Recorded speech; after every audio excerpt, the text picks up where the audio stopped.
Hi, I'm Lucy Clarke. I'm the British author of these two novels, The Map of Love and The Summer When It Began to Snow.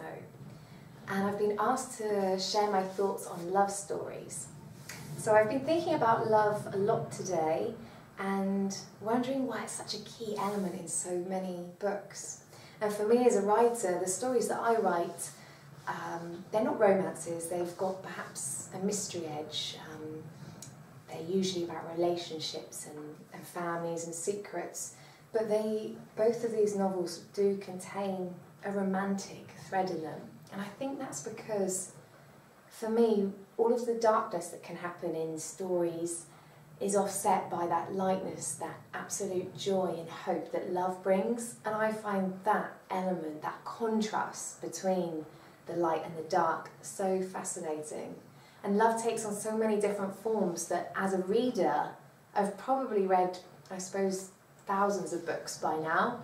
And I don't get tired of reading about love because it has so many different shapes and sizes and intricacies to it. So I think it's just that one subject that is continually fascinating, and we use it as a reflection of our own lives and our own loves as well, or at least that's how I feel about it. But I'd like to ask for my husband to join me to maybe get the male perspective on love stories. So, James, come on in. Right. So what do you think about love stories?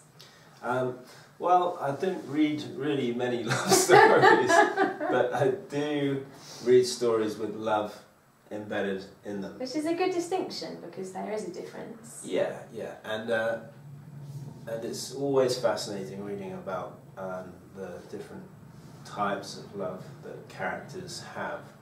That we all have, love of your wife, love of your child, love of your friends, and love of living. Would you say you're a romantic person? Well, you answer that question for me. I can imagine what you'd probably say.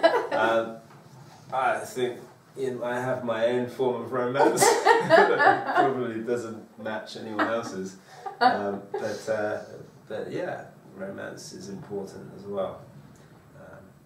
And you are the person that I give my first draft of my novels to, aren't you? I always do a kind of loose first draft, print it out, pass it on to James to get his opinion. That's and correct, there's, there's kind of a part of each story I write has love in it. And how do you find that as a male reader? Well, as a male reader, I find it a key element to your books. I think that what comes through to me is a sense of characters, excitement, love, disappointment. All of these things are linked, and they help engage me and really keep me turning the pages, essentially. And one of the great things I get from your books is a sense of loving life.